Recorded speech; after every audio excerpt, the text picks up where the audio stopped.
needs no introduction, and yet I'm honored to introduce and welcome the Honorable רודי Giuliani, the former mayor of New York City and attorney to President Donald Trump today, among other things. He will take part in a conversation with Naama Sikuler, editor-in-chief of Globes, and my colleague Tal Schneider, the political reporter. Mr. Giuliani, please.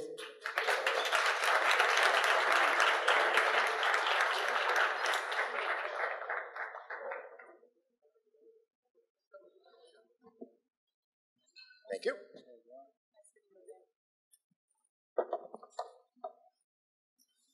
How are you? I'm very good, thank you. Thank you for being with us. Not at all, not at all. It's like you're 20 times in Israel since the 70s or more. Pardon me? 20 times in Israel? Oh my gosh, I would say somewhere between 10 and 20, maybe 15. Yeah, many times. For the last 8 or 9 years, 2 or 3 times a year. And I do there are a lot of business reasons, political reasons, and personal reasons that I love to come to Israel. And it never ceases to amaze me, and it was particularly moving this morning to spend time with the ambassador and see the plaque in the embassy in Jerusalem, which I've been hoping for many years now. And I was very proud of him and of President Trump for overcoming the fear that prevented other presidents from doing the right thing.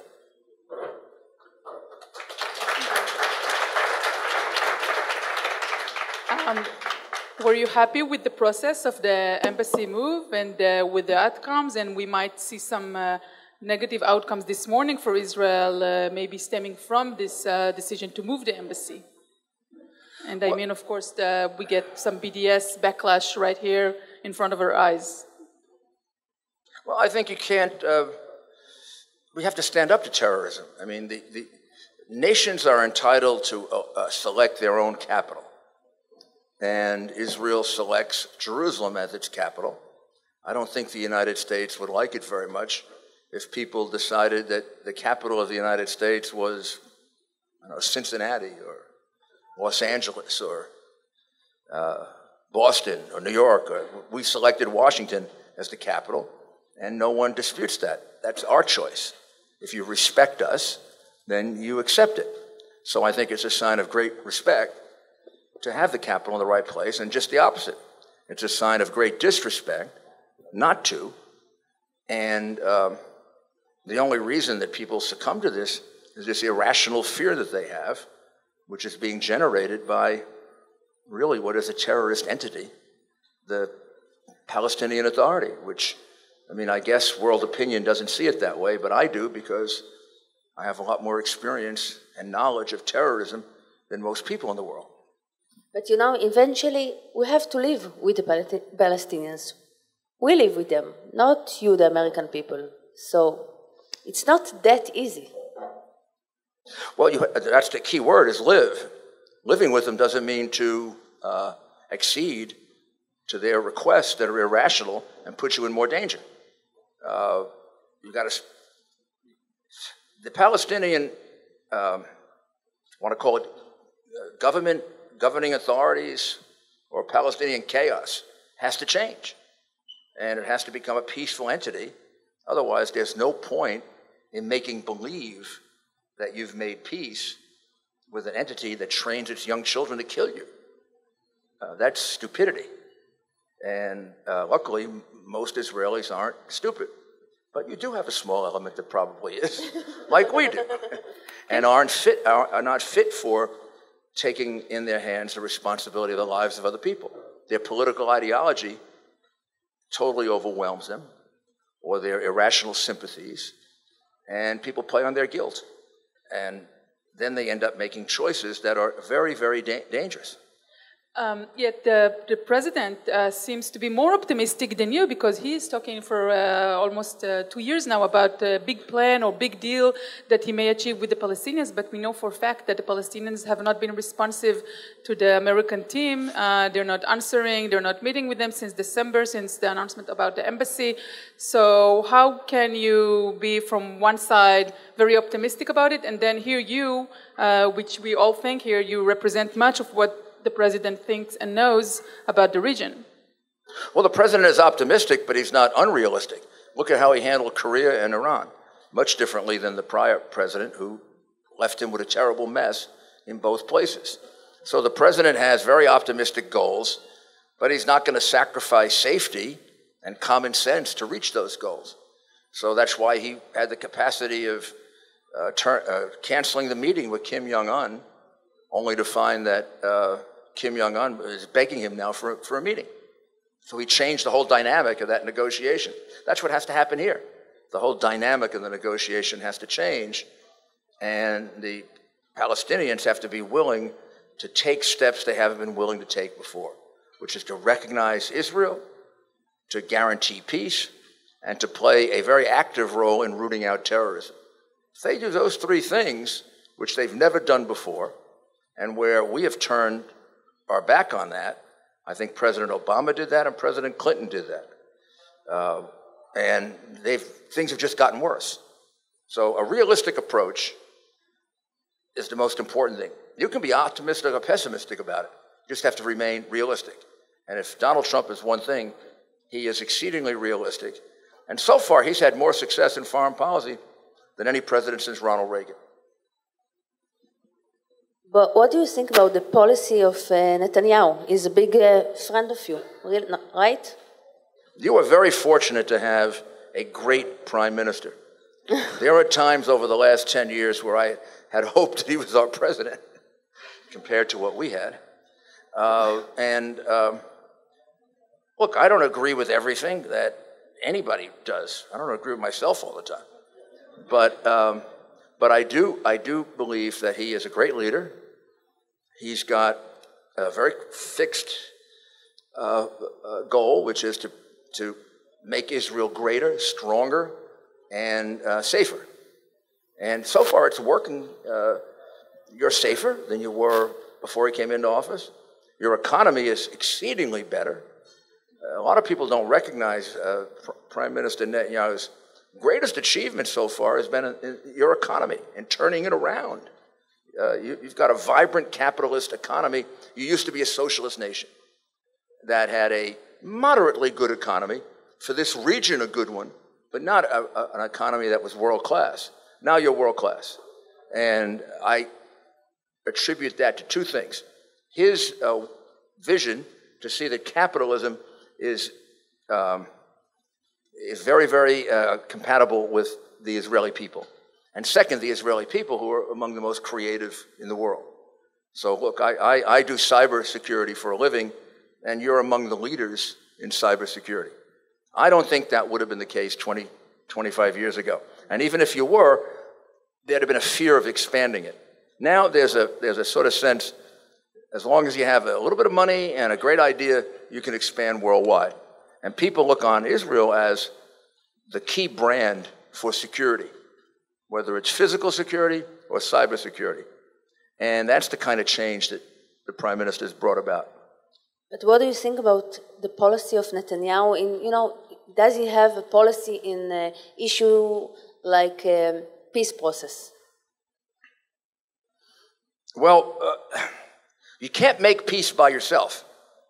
There are people who try to do that. They make peace by themselves and they end up with war. I mean, you could say that World War II came about to some extent for that reason. And then the Cold War, based on some of the big mistakes the Roosevelt and Truman administrations made in negotiating with the Soviets and allowing Stalin to move into Eastern Europe. I consider Benjamin Netanyahu to be an exceedingly realistic man. I think the combination of Netanyahu and Trump is a terrific one for us now, because I think you have two men who look at the world in a very realistic, but still idealistic way, like we want to get there, but we don't want to sacrifice our people for it. And I think his plan for peace is to try to get the emphasis on what the Palestinians must do. There's not much more Israel can do that would end up with a realistic peace, except defend itself and point out that you can't live next to a terrorist state.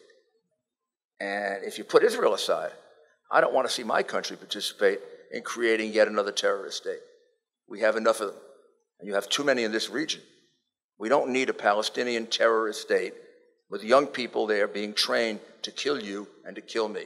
I'm sorry, that's just insanity to participate in that. You've been appointed to President Trump's personal lawyer on April, I believe. And one of the most interesting things that we are asking ourselves here, do you think the U.S. president is above the law? Of course not. My president regarding the pardon that you made. Well, that's the law.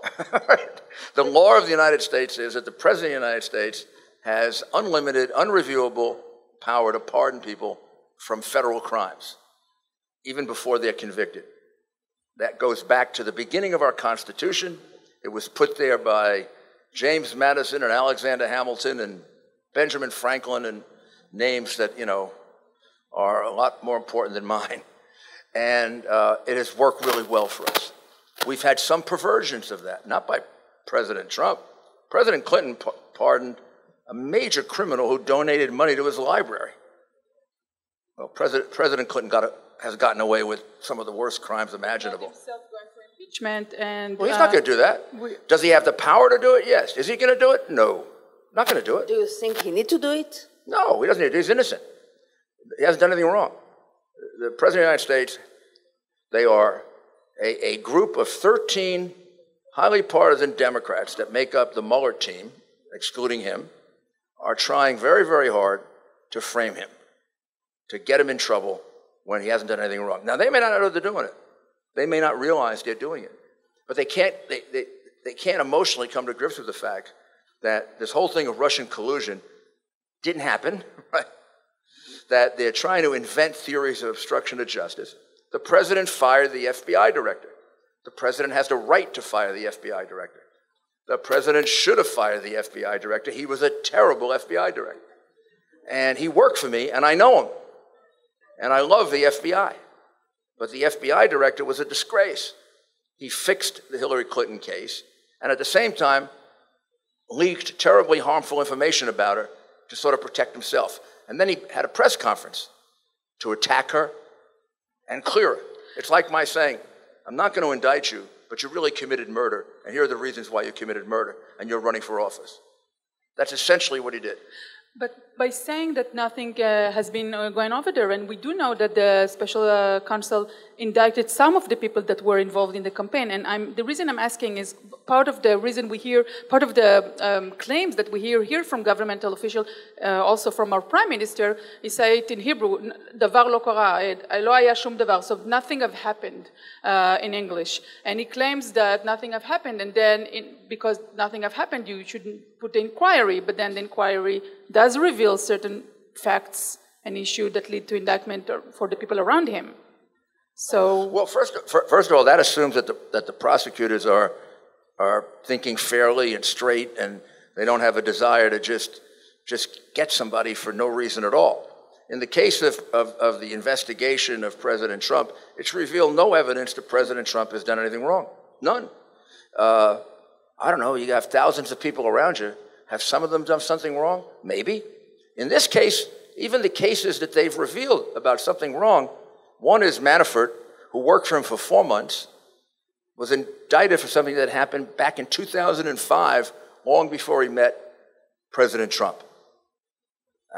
I can't imagine what that is, except a way of what we call squeezing Manafort to try to get him to cooperate against President Trump. So he's under a trial right now, right? Yeah, and his case is in front of a judge who expressed grave reservations about the case. And a lot of reservations you probably didn't hear about because the liberal media doesn't print them. Because the liberal media finds President Trump and Prime Minister Netanyahu to be people they don't like. So they report it differently. The reality is the case against Prime Minister Netanyahu, the things I hear, it's a joke. Cigars?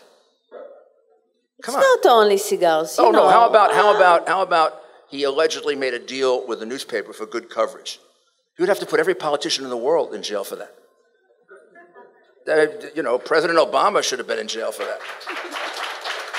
So this is political. This is not. I devoted my life to law enforcement. I prosecuted people for real crimes. I didn't prosecute people for doing the things that politicians normally do in order to get good coverage. And in a situation where you get very unfair coverage, if you're going to survive, you have to do that. But if you, as a prime minister, you give to a businessman a good regulation, a regulation he wants, like the police are saying that he gave to Shaul Alovich, his friend, is it okay? If it's the right, if the regulation is the right thing to do, yes. If it isn't, probably not. But the thing is, it's what he did. Is it the right thing to do? And do you do favors for people who support you in politics? My goodness, you do that in business. You do favors for your customers. You do favors for your political supporters. When I became mayor of New York City, I appointed mostly people who voted for me and helped me get elected. I said the next time I become mayor, I'll appoint people who oppose me. And let's see, I'm a tough guy. I can fight with my whole administration. But Mr. Giuliani, It'll get me ready in the morning for the battles with the press in the afternoon. Can I ask you, by bashing all those state officials, the FBI director, the special counsel, don't you feel that you were fighting against corruption when you were Attorney General of the Southern District of New York, and now those days you are spending a lot of time bashing all of those people that were behind the law enforcement team, and on the way you may be just driving over democracy, over values that we appreciated, over law enforcement officials. It is not a democratic value to defend a man vigorously. That's what I'm doing. I'm doing what lawyers, in the best sense, are supposed to do. I'm defending my client against people who are not only wanting to bash him, they want to take away his office that the American people selected him for. And they're bashing him. I'm not leaking, they're leaking. And I have no reluctance to attack public officials who corrupt and misuse the agency they're running, whether on the prosecutor side or the defense side. I put a lot of very high officials in jail, congressmen, commissioners, people in high office. Well, on either side, what James Comey did was a misuse of the FBI against Hillary Clinton and against Donald Trump. He deserves to be penalized for that, and he doesn't deserve to be followed for that. And you shouldn't be so cowardly that you're not willing to stand up to it. That's what a lawyer is supposed to do, whether it's private, government. I'm not bashing them. I am pointing out the things they did wrong. And they're the ones that are treating my client unfairly. So far, nobody's investigated them, which I find totally mind-boggling. When you do things like write a report as the FBI director, which is supposed to remain confidential within the FBI. You leak it to the press. You fire people who work for you that do that. But you expect to get away with that? I don't know. That doesn't sit well with me. Let's put the investigation aside and Trump aside, and I ask you as an American man, an American citizen, how do you feel when you hear that Russia is want to involve your election? Russia is trying to influence our election. Is that what you're saying? Yeah. Oh my God, that's so surprising. I would never have thought that. That's not what I asked. Except if you watch. How do you feel about it? Do you have in Israel the American series, The Americans? Yeah. Well, they were doing it back in 1960. Right? The Russians have been trying to influence our elections since the 1950s. In various forms and in different ways. We've got to live with that and try to combat it. I don't want to say anything, but I just raised a question. Do you think we ever influence foreign elections? America? No, we would never do that. We would never do that in order to spread democracy, in order to spread freedom. Of course we would.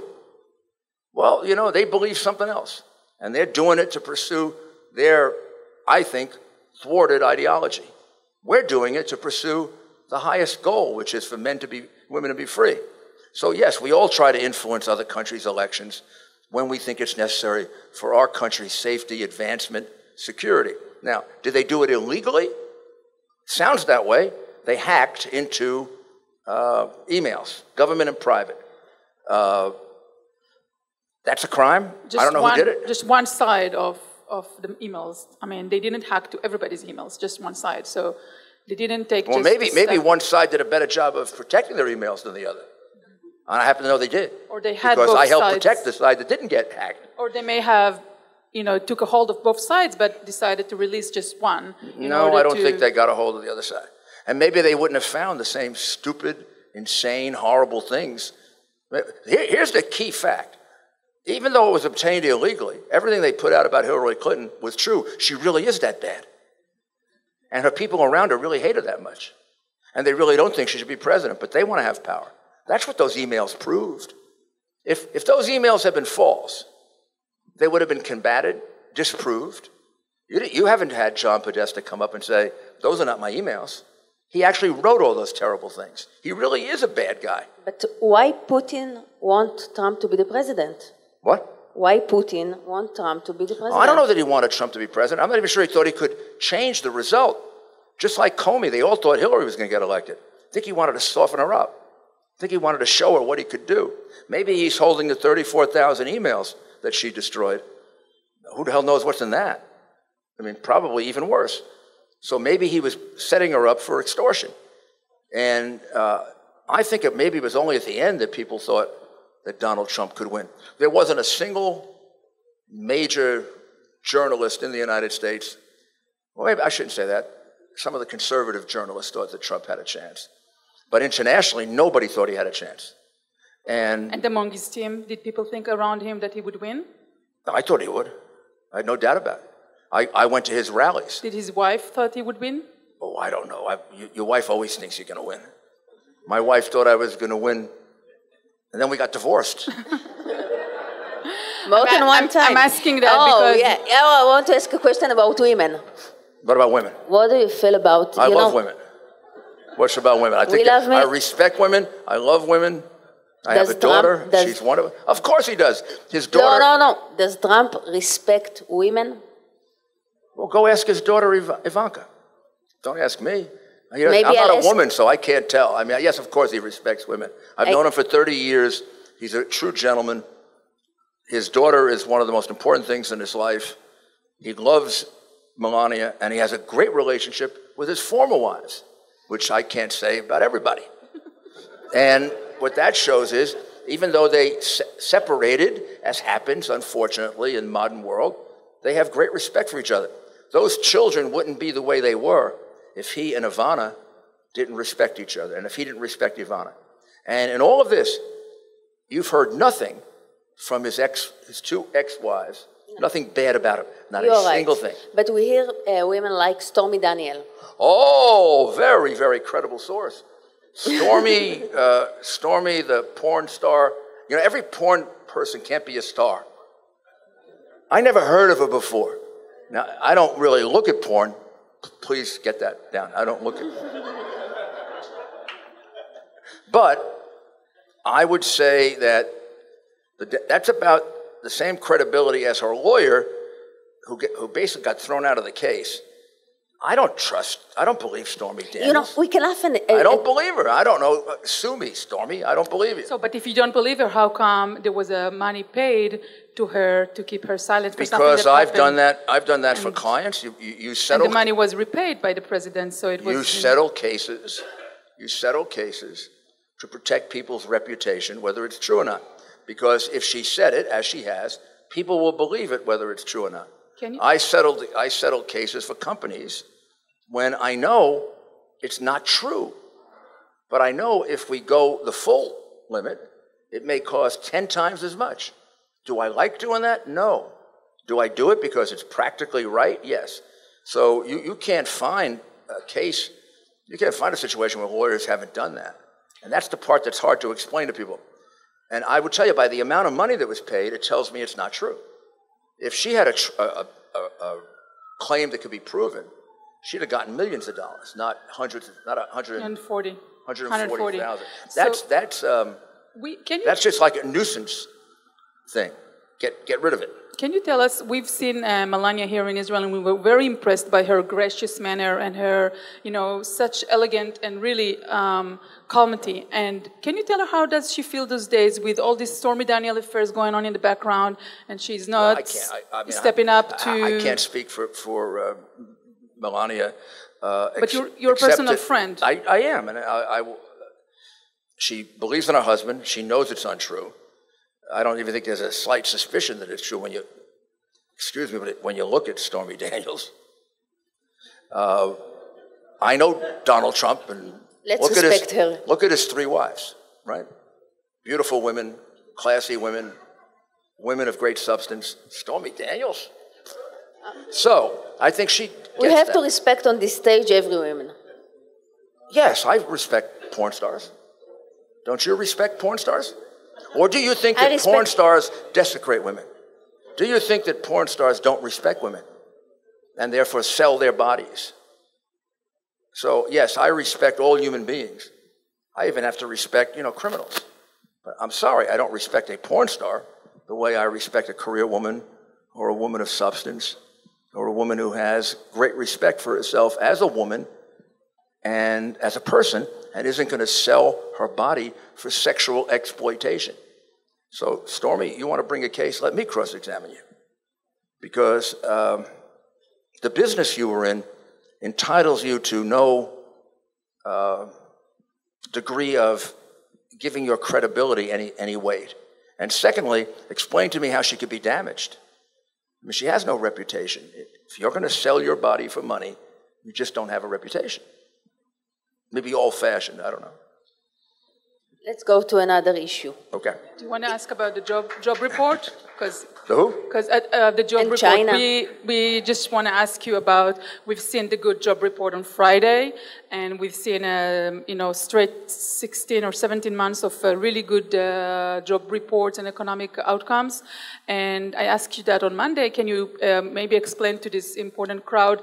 How does Trump manage to change things with respect to the job report and the taxation reform, even though some of the reforms that he meant to pass didn't go through the part of the budget and the healthcare? Well, I do think that it does indicate where you're right. He probably has so far executed about 60 to 70% of his agenda. That's a lot for a new president, probably more than a lot of other presidents, maybe equal to some others. But look at the results. The results have been tremendous. Now, so what has he done that helped those results? He's done the things that American business have been asking for 7 or 8 years, or asking for from Obama, and Obama would not deliver. Obama was a terrible manager of our economy. His numbers in terms of percentage growth were the lowest of any American president. Our growth was anemic under him, particularly our jobs recovery. It was called a jobless recovery. That is only a made-up word of the liberal press, because there's no such thing as a jobless recovery. If people don't have jobs, the economy's not recovering. Maybe it's going into some theoretical bank account, but it's not reviving the economy of a country. A country needs people working and contributing. So Trump, being a businessman, not just being a businessman, listening to business people, realized that he believed lower taxes were important, and he did it eventually. But he was told by American business the most important thing are regulations. We're being killed by needless billion-dollar imposed regulations that are holding our businesses down. In what areas? Oh, pharmaceuticals, financial institutions, agriculture, almost every area of, maybe not entertainment and media. Because we don't regulate media by and large, right, because of the First Amendment. And media has done well. Lucky you. Pardon me? Lucky you. Yeah. Because here, you're we suffer. Well, we don't regulate media. To some extent, there's financial regulation, like antitrust laws and securities laws, but we don't regulate content, which I think is admirable and very, very good. So what he did was he lifted a lot of those regulations through the Department of the Treasury, the Department of Commerce. Doesn't need Congress for most of that.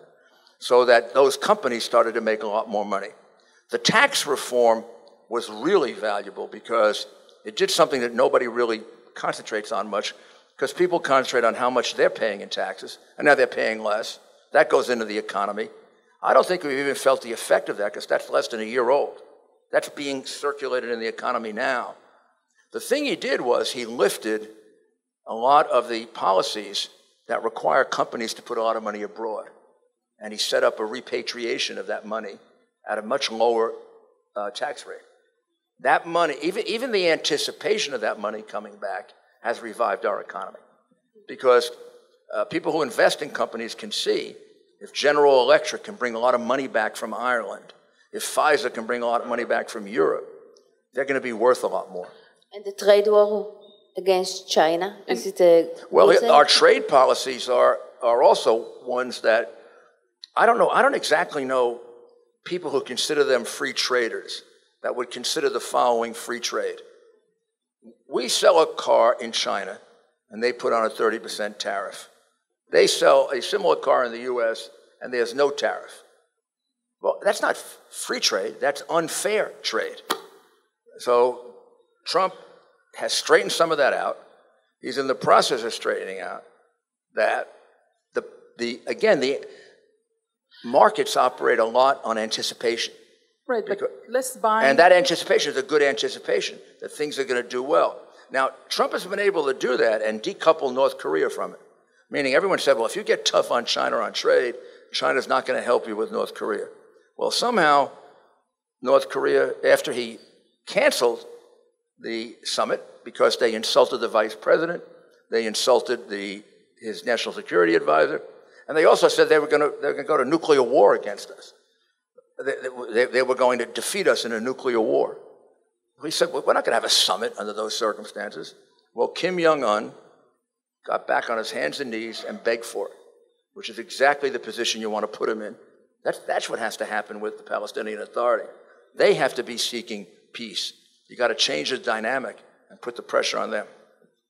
North Korea, Iran, let's talk about the meeting at next month. Well, North Korea, let's say very little about it until it happens, because I think we're now in a very delicate stage. It's back on. They have said they will denuclearize. I'd love to hear Iran say that.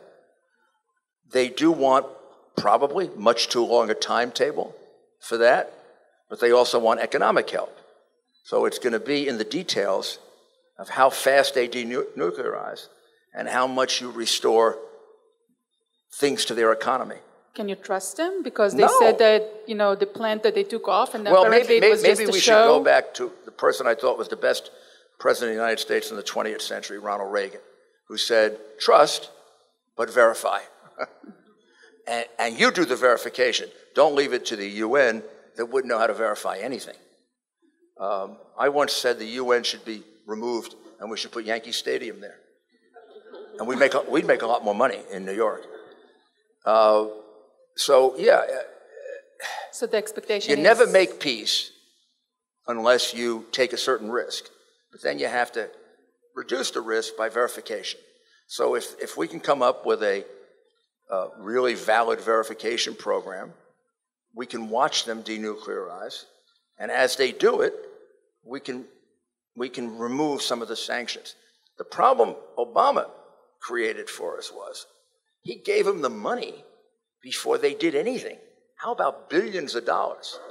So that's going to, I think Iran is going to be a harder one to at least North Korea hasn't gotten anything yet. They're going to have to work for the money they get. The Ayatollah didn't have to work for the money he got it up front, which is about as dumb as you can get.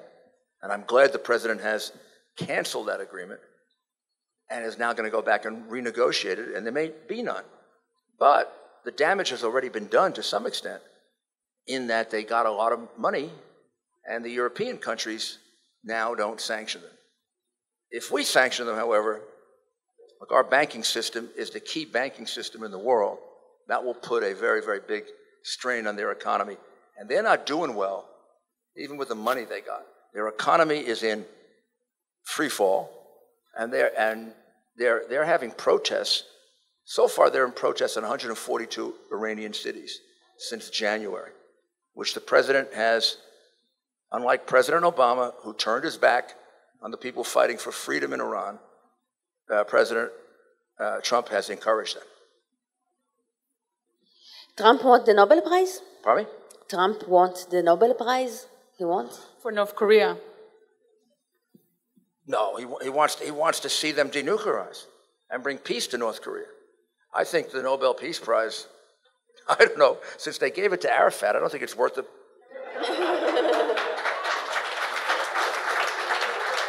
I would like to get the Nobel Peace Prize and give it back. I think that'd be great. I'd make a great speech. But see, now I've already told them, so they'll never give it to me. I think the president should accept it and get up, show up very nice, very gentlemanly, and then give one of his great speeches that incenses all the liberal world and basically shove it up there. But all I care about is, does he make peace there or not? I don't know if the Nobel Committee will ever recognize it. I don't know if, but whether they do or not, they don't really count. רודי ג'וליאני, thank you very much. Oh, thank you.